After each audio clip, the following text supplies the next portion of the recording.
My name is Grace, and I'm 62 years old. I still remember the way my son laughed when I told him I had nothing left. It was a cold spring morning when I called him. I had just lost the last of my savings, wiped clean by a fraudulent investment a neighbor had convinced me to try. I couldn't even afford a decent breakfast. My refrigerator hummed in an empty kitchen, and all I had left were half a loaf of dry bread and my worn Bible. When I dialed his number, my hands trembled. I wasn't asking for money. I wanted to hear his voice, to find some warmth, some reminder that I wasn't alone in the world. Instead, he laughed, a short, amused laugh, the kind that says, "I told you so?" "Mom," he said, "you never listened. You always thought you could do things your way. Maybe now you'll finally understand you can't survive without help." I bit my lip, holding back tears. I had survived plenty, losing my husband to cancer, working 2 jobs to pay off our debts, skipping meals so my son could eat, and now I had nothing. "Don't worry," I whispered. "God will provide." He sighed. "God didn't stop you from being poor." And then he hung up. That was 2 years ago. Now I stand barefoot on the terrace of a villa overlooking the sea. The air smells of salt and pine, and the sky burns pink with the promise of sunset. This place, my home, is quiet, but full of stories. None louder than the one that brought me here, and none more bitter than what happened when my son returned. It began 2 weeks ago, on a Saturday morning, when I heard tires on the gravel driveway. I looked through the tall windows and saw his car. Sleek, black, far too expensive for someone who always claimed to be barely managing. He stepped out in sunglasses, holding the hand of a woman I didn't recognize. She wore a diamond bracelet and didn't smile. I opened the door slowly, not sure what to expect. "Hi, Mom," he said, brushing past me. "This is Sabrina, my fiancée." I nodded at her, unsure if I should shake her hand or offer coffee. "We were in the area," he continued. "Thought we'd stop by. Wow, this place is... wow." His eyes scanned the marble floors, the high ceilings, the soft linen curtains swaying in the breeze. I knew that look. It was the same one the bank manager had when I told him I wanted to buy this property in cash. Sabrina finally spoke. This would make the perfect wedding venue. So romantic, so classic. I felt something shift in my chest. "Is that why you're here?" I asked quietly. He smiled, sheepish. "Not just that, but I mean, come on.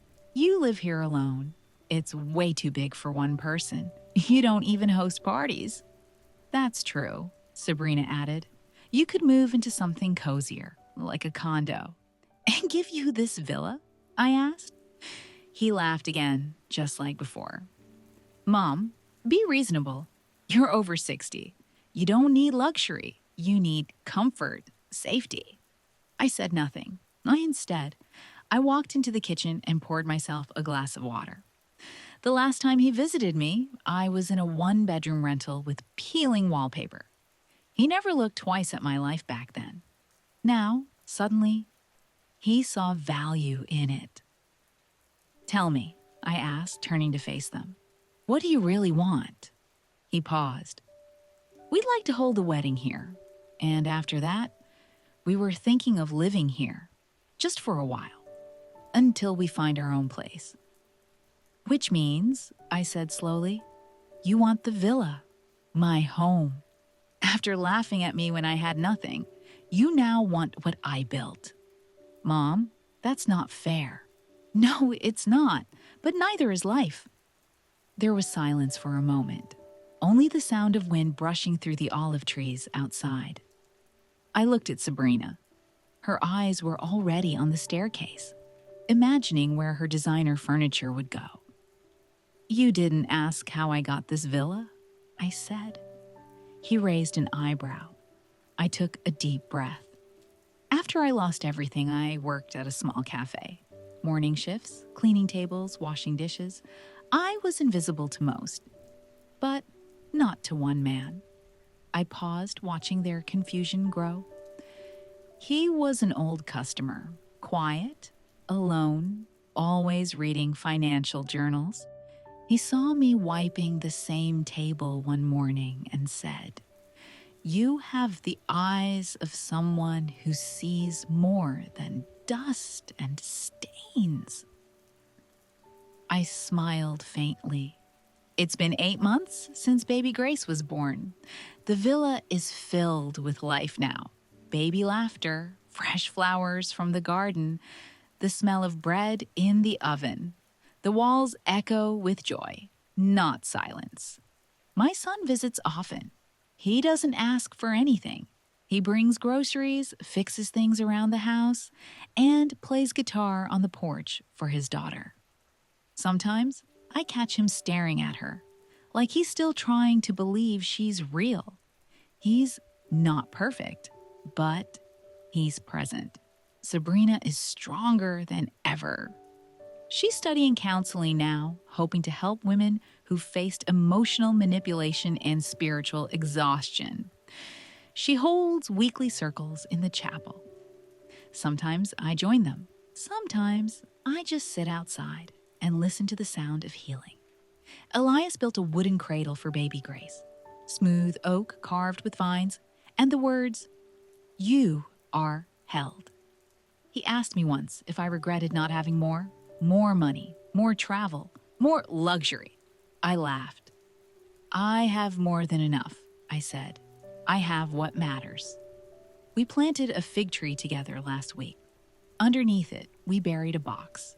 Inside it, a photo of the villa before the restoration, a verse written by Miriam, a letter from Sabrina to her daughter, and a note from me. It reads, "This home was born from dust and faith. May you always remember, what is built in truth will not fall, and what is planted in love will rise." Sometimes, in the evenings, I still sit under the olive tree and read my Bible aloud, and I always end with the same verse. The wise woman builds her house, but with her own hands, the foolish one tears hers down. Proverbs 14:1. I was once broken. Now I am whole. And this is my legacy. The message from my son wasn't the last. A few days later, I received an envelope. No return address. Inside was a printed document, a draft of a property transfer agreement. At the bottom, my son's name was already signed. My hands shook as I read the words. Voluntary donation of property. He wanted me to gift him the villa. No conversation, no explanation, just expectation. I held the paper up to the light, trying to understand who he had become, or maybe who he had always been. The next morning, Elias came by to fix a broken hinge in the kitchen. He found me at the table, silent, the paper still there. I showed it to him without a word. He read it slowly, his jaw tightened. "You're not thinking of signing this," he said flatly. "I'm thinking of how we got here," I whispered. "How a child raised on sacrifice can grow into a man full of entitlement." He pulled out a chair and sat across from me. "Sometimes we water weeds by mistake," he said gently. I looked at him, searching his eyes for judgment, but found only sadness. "He's your son. That bond pulls at you. I get it. But don't confuse love with surrender." I nodded, but the knot in my stomach didn't loosen. Later that night, I called Miriam. She answered with a yawn and a "You're not sleeping either, huh?" I told her everything. The villa, the letter, my doubts. There was silence on the line for a long moment, and then she said, "Let me tell you what I couldn't tell my son." Her voice cracked. "He asked me for my savings once. All of it. promised he'd multiply it, said it was for his family. I gave it to him without blinking. I trusted the boy I raised, and I never saw that money again. I held my breath. He stopped calling after that. Shame, maybe. Or maybe victory. She paused, then said, Grace, don't give your home to anyone who didn't help build it. Her words echoed in my heart for days, but the pressure didn't stop. My son began calling every morning. First it was polite, then persuasive, then angry. You're being stubborn. You don't even need that place. Why are you punishing me? Punishing him. Was that how he saw it? I had never asked him for a cent, never demanded repayment for the years I spent skipping dinners so he could eat. Never mentioned the loan I took for his college tuition, or the nights I stayed up praying over his choices. And now he painted me as the villain. Sabrina sent a message too. This could be a beautiful start for us. We're family. Don't let bitterness win. Bitterness? Number.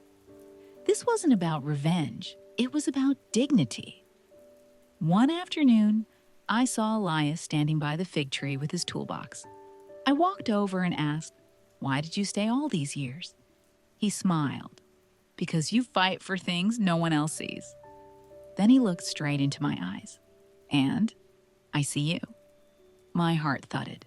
For so long I had been invisible. To my son, to the world, to myself. But not here. Not now. The villa was more than property. It was testimony. Proof that broken things could be made beautiful again. And some things are not for sale. The morning after Sabrina arrived, I woke to the smell of coffee and the sound of soft humming. She was in the kitchen, barefoot, making breakfast. You didn't have to do that, I said, smiling. I know, she replied, but I wanted to feel useful. We ate in silence, the kind of silence that speaks louder than words. A silence full of relief, of something new forming. Then came the knock. I opened the door and found my son. His eyes immediately locked onto Sabrina, standing behind me. You're here, he said. She nodded, calm. I needed space, she said.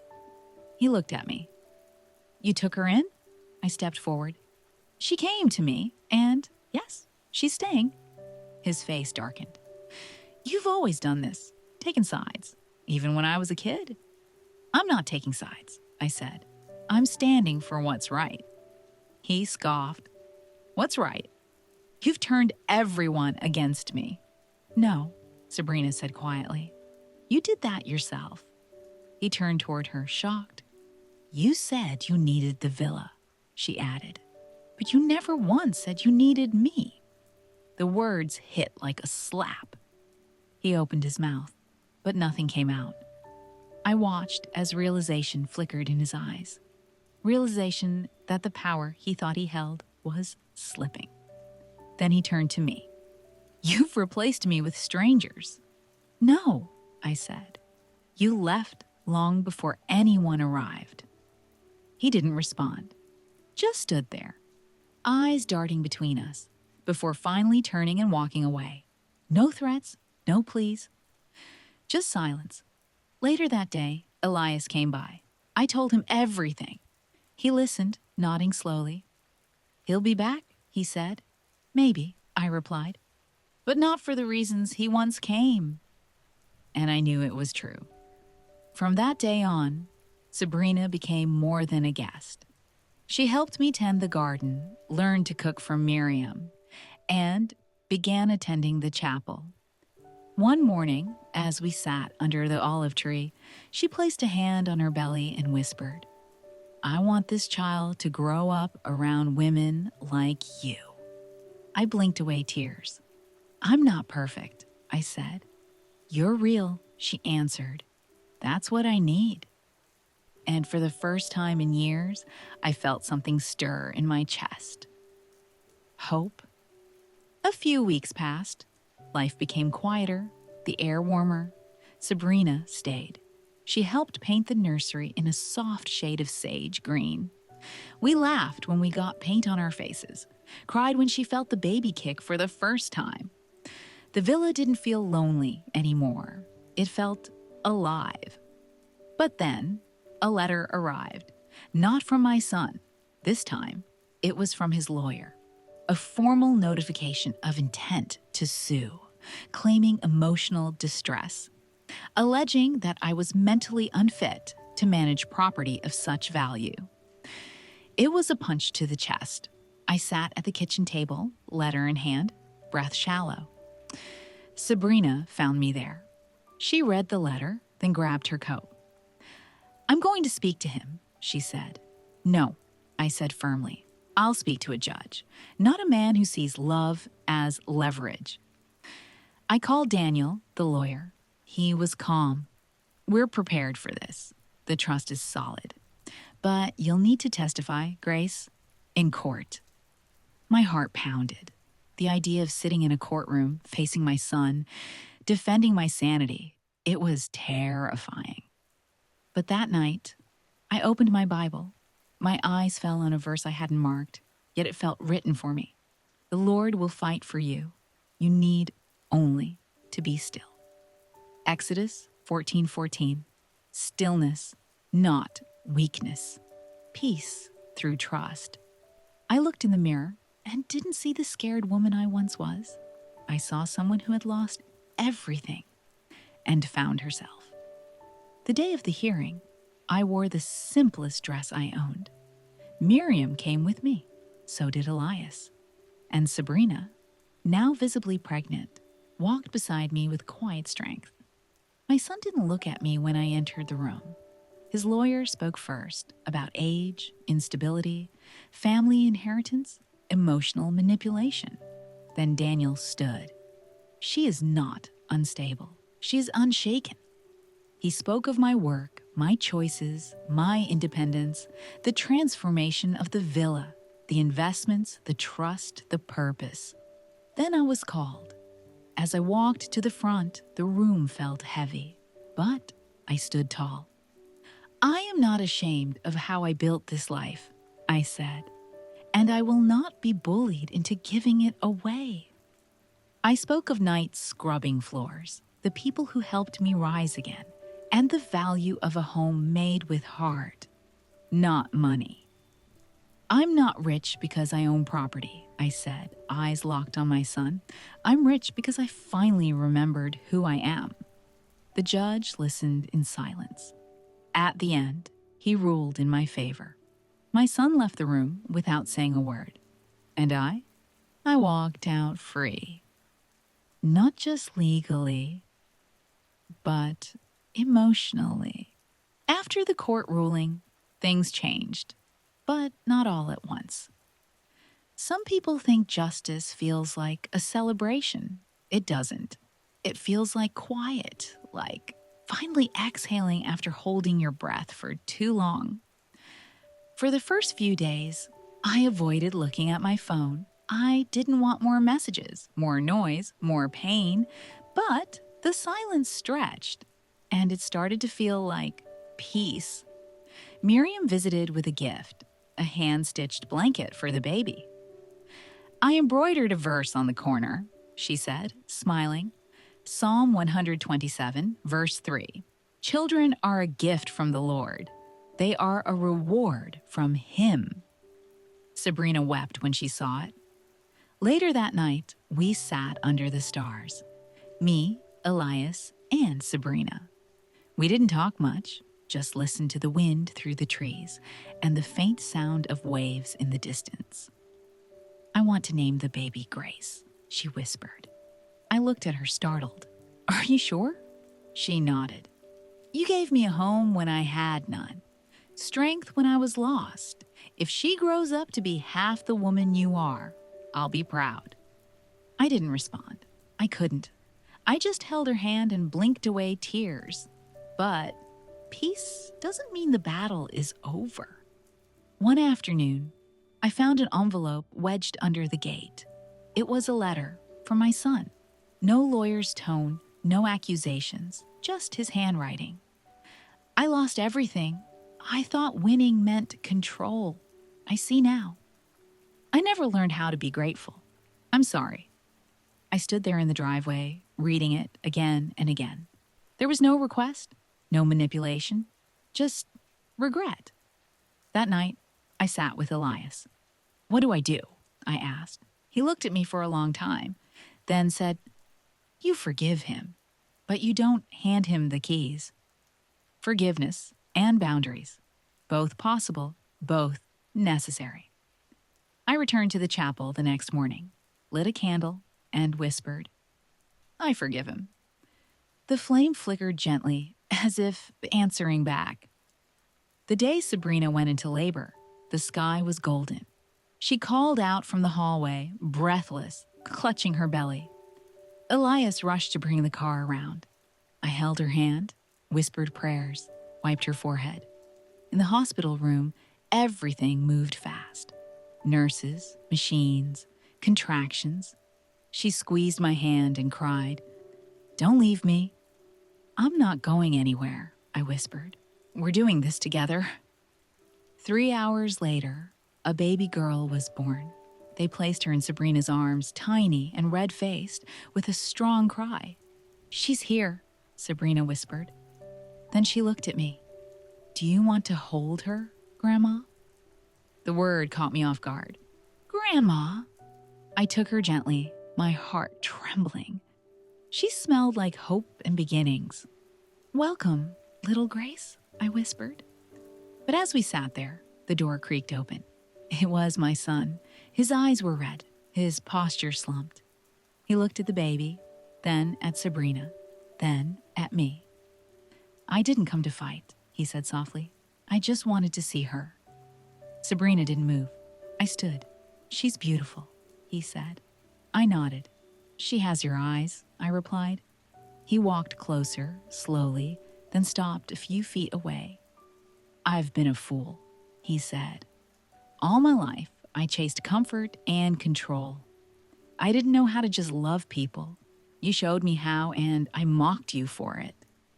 I said nothing. He looked down, voice shaking. "I don't deserve forgiveness. I don't deserve anything. But if you'll let me, I want to be different." The room was quiet except for the baby's breathing. Then Sabrina spoke. "Being different starts with showing up, not just for her, but for yourself." He nodded, swallowing hard. Then he looked at me. "Can I hold her?" I looked into his eyes, really looked. There was no arrogance, no manipulation, only need. "Sit down," I said gently. He sat. I placed the baby in his arms, and for a long moment, we just breathed. 3 generations, wounds, scars, and a new beginning, all in one room. That was the moment I knew. The real villa I had built was right there. Not made of stone, but of people who chose to love anyway. 3 days after the letter arrived, my son showed up again. This time, alone. He didn't knock, just walked into the garden like he owned it. I was pruning roses when I heard his voice behind me.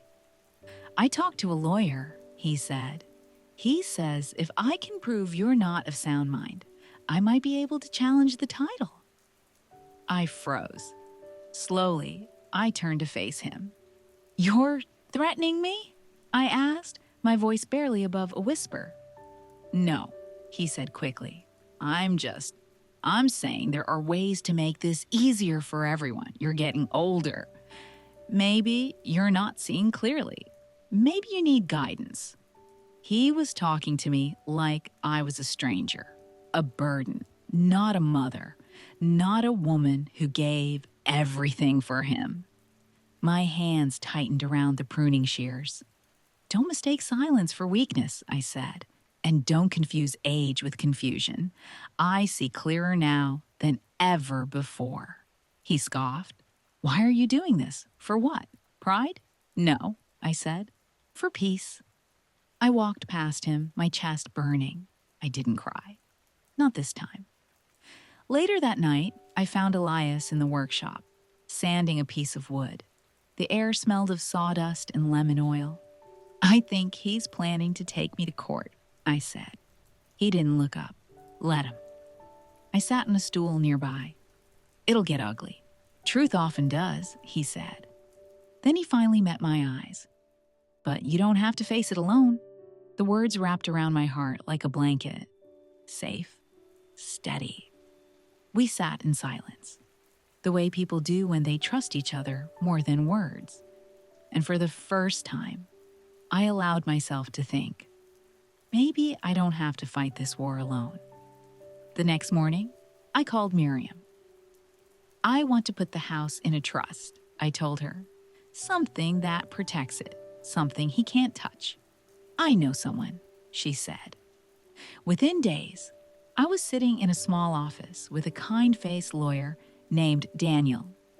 He listened carefully, asked gentle questions, and nodded often. We'll create a living trust, he explained. You remain the sole beneficiary during your lifetime. After that, you can designate anyone you trust. I didn't hesitate. I want to leave it to the chapel, I said. Let it be a retreat for women like me, women who had to start again. He smiled.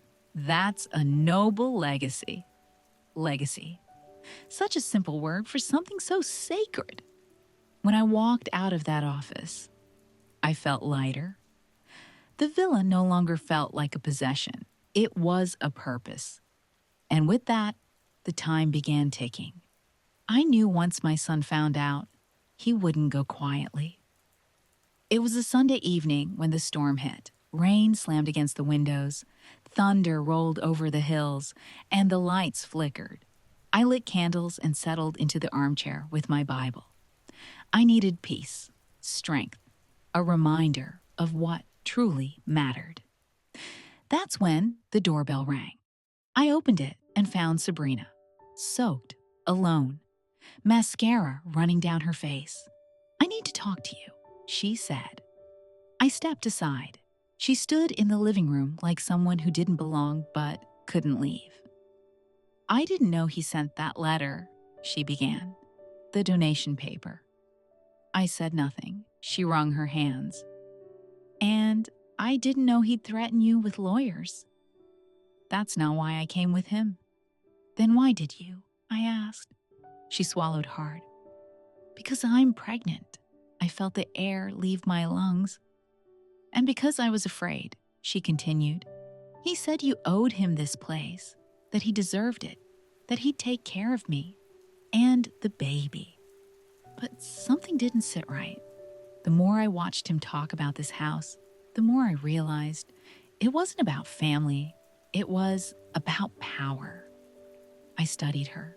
She was young, frightened, and I could see something else too. Shame. I left him this morning, she whispered. He said I was nothing without him, that I'd come crawling back, but I came here instead. She looked up, eyes red. I don't want your house, Grace. I don't even want your approval. I need help. And there it was, the turning point, my enemy's fiancé. Now just a scared woman asking for mercy. I could have sent her away, told her to figure it out like I had. But instead, I handed her a towel and made tea. Because that's what mothers do, even when it's not their child. We sat in the kitchen, listening to the rain. I saw the way he talked to you, I said quietly. Like you were a transaction. She nodded, eyes lowered. You deserve better. She looked at me then, truly looked at me. I think I always have. I just forgot.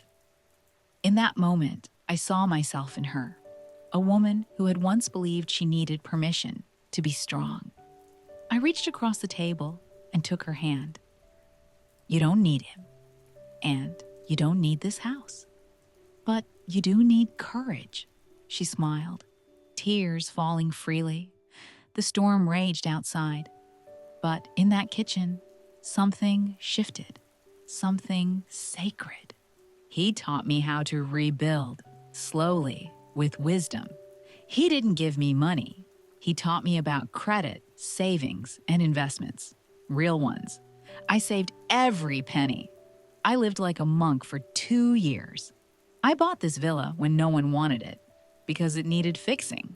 Just like me. Sabrina scoffed. So what? Now you're rich and bitter. No, I said.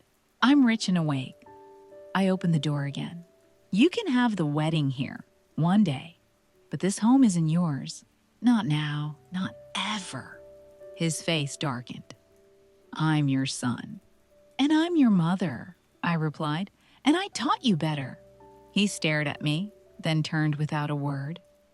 Sabrina followed, but not before glancing back at the living room one last time. When they drove away, I closed the door softly behind them and whispered to myself, better a little with the fear of the Lord than great wealth with turmoil. Proverbs 15:16. It wasn't always a villa. When I first found this place, the walls were cracked, the roof sagged in places, and the garden had become a jungle of weeds. No one had lived here in years. The gate creaked like an old man's knees, and the wind blew straight through the broken window panes. But I saw something in it, something familiar. Just like me, it had been abandoned, forgotten, deemed worthless. The owner was an old woman whose husband had died a decade earlier. Her children lived abroad and had no interest in that falling pile of bricks, as she called it. She didn't want money. She wanted someone who would love the house. I brought her roses on the day I signed the deed. Her name was Agnes. She didn't say much, but she held my hand tightly and whispered, "Make it breathe again." And so I did.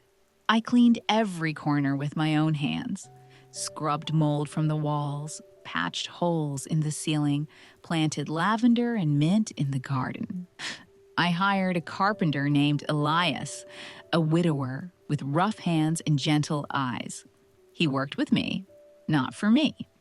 Together, we rebuilt the staircase, replaced the windows, and restored the old fireplace in the main room. "You're not afraid of hard work," he told me one day as we varnished the oak banister.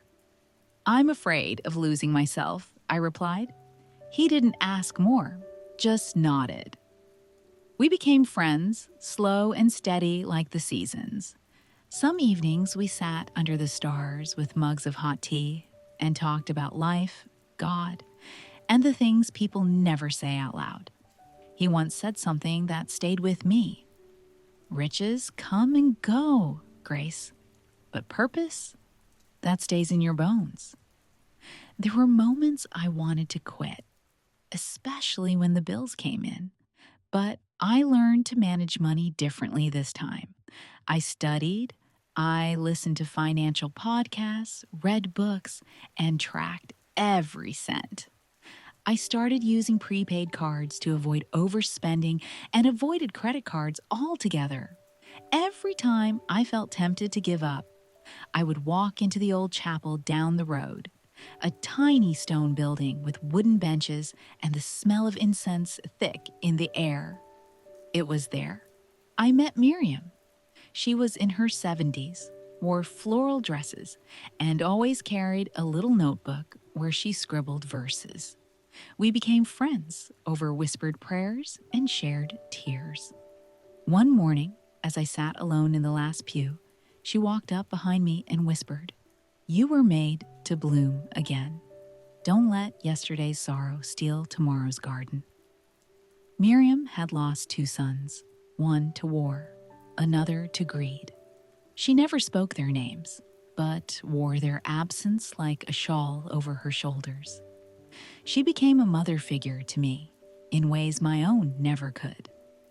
When I finally moved into the villa, after months of work and sacrifice, I invited both Elias and Miriam for tea. We didn't toast with champagne. We shared homemade bread, olive oil, and laughter. This is wealth, Miriam said. Not what's in your account, but what's in your heart. I never told my son about Elias or Miriam. He never asked. Our conversations remained brief and cold, mostly about bills, health, or updates about people I didn't know. He never asked how I managed to survive after losing everything. Never offered help when I sold my car to buy materials for the renovation. He only called on birthdays, when he remembered. And now, suddenly, after one visit to the villa, he sent me a message. Think about it. We could live here together. You'd have family around. It's the right thing. The right thing? Where was the right thing when I was counting coins to buy milk? I didn't respond. Instead, I walked barefoot to the garden and sat under the olive tree I planted myself. Its roots were strong now, just like mine. I closed my eyes and remembered Agnes's voice. Make it breathe again. And it did. This home was my resurrection.